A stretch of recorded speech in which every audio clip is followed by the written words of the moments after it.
Welcome back to another edition of Football 101 here at PhiladelphiaEagles.com.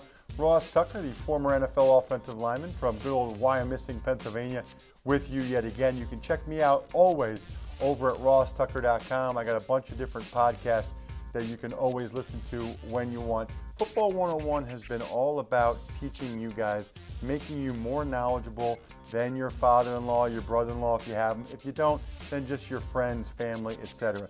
You'll know the basics, they won't. You'll be smart, they'll be stupid, it'll be fun. That's the whole goal here, right? Is to make you feel better than, no, I'm just kidding. Anyway, we're trying to learn a little bit more than we already know. Today we're looking at zone and overload blitzes. There's a million of them. We're just going to show you a few of them.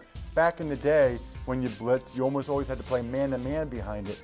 More recently, though, more and more teams are playing zone blitzes because it gives them a little bit more coverage than they had previously. So this is just going to be a zone blitz by the Dallas Cowboys here that you take a look at. At first, it looks like it might almost be a man-to-man blitz, but as you see it evolve, you'll see one guy drops, and that's Rolando McClain, and that the Cowboys are actually playing zone underneath it. So there's one deep defender, and then they're playing zone. Really two deep defenders and three underneath on that play.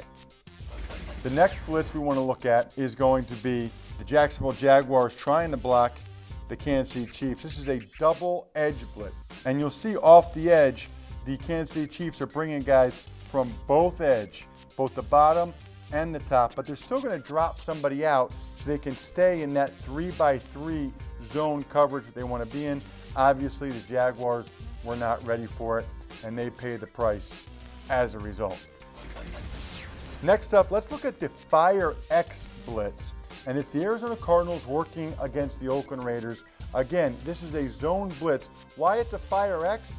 Take a look at the two guys in the A gap, and we talked about that before, on either side of the Raiders center. Stefan Wisniewski, they're going to cross up, and that eventually is going to cross up Wisniewski and the Raiders. They're not able to pick it up, and Larry Foote gets in there for a sack for the Arizona Cardinals with that Fire X blitz.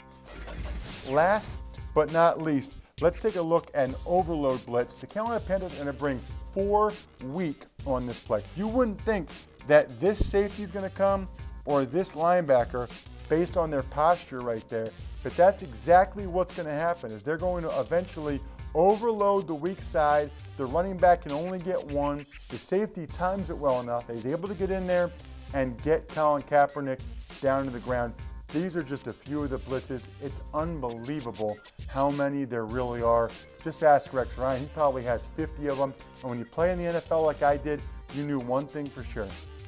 Every week, the team you're going against was going to have at least one blitz that you had never seen them do before, which is why you need to stick with your rules and go from there, because these blitzes, they're crazy, and what you can do on coverage on the back end is so much more evolved than what it was even 20 years ago. If you liked today's segment and you want to learn more, again, it's just Football 101 at PhiladelphiaEagles.com.